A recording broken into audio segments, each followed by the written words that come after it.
ఒక ఫ్రెషర్‌కి కంటిన్యూగా rejections face చేస్తూ ఉంటారన్న. అలాంటి సమయంలో స్టూడెంట్స్ అసలేం చేయాలి?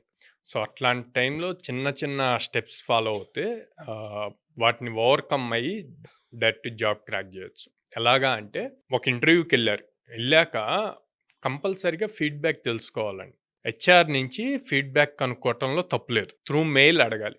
సో, నేను సో అండ్ సో ఇట్లాగా పలానా రోజు ఇంటర్వ్యూకి అటెండ్ అయ్యాను. సో, నా ప్రోగ్రెస్ ఏంటి? ఆర్ ఒకవేళ రిజెక్ట్ అయితే ఎందుకు రిజెక్ట్ అయిందో కొంచెం ఇన్ఫార్మ్ చేస్తే I will prepare well for my next interview. It will help me అని చెప్పి పొలైట్‌గా కన్విన్స్ చేసే పాయింట్‌లో రాస్తే గనక వాళ్ళు కంపల్సరీగా రిప్లై ఇస్తారు.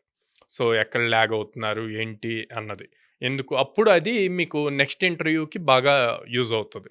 అది చేయరండి చాలామంది. సెకండ్, అసలు వీళ్ళు అప్లై చేసిన జాబ్స్‌కి అందులో ఉన్న స్కిల్స్ వీళ్ళ రెజ్యూమ్‌లో ఉన్న స్కిల్స్ మ్యాచ్ అవుతున్నాయా లేదా? థర్డ్ వచ్చేసి మన లింక్డ్ఇన్ ప్రొఫైల్ అప్‌డేటెడ్‌గా ఉందా లేదా చూసుకోవాలి. ఇంటర్వ్యూయర్ మిమ్మల్ని సెలెక్ట్ చేయాలంటే మీ దగ్గర యూనిక్ క్వాలిటీ ఉండాలి. ఆ యూనిక్ క్వాలిటీ ఎలా చూపిస్తారు? సార్ యూనిక్ క్వాలిటీ అంటే మళ్ళీ స్కిల్లే కదా సార్ అనొచ్చు.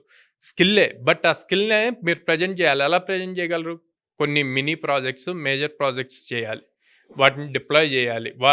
డిప్లాయ్ చేసిన వాటిని మీరు రెజ్యూమ్‌లో, లింక్డ్ఇన్‌లో మెన్షన్ చేయాలి. గిట్‌హబ్‌లో పుష్ చేయాలి.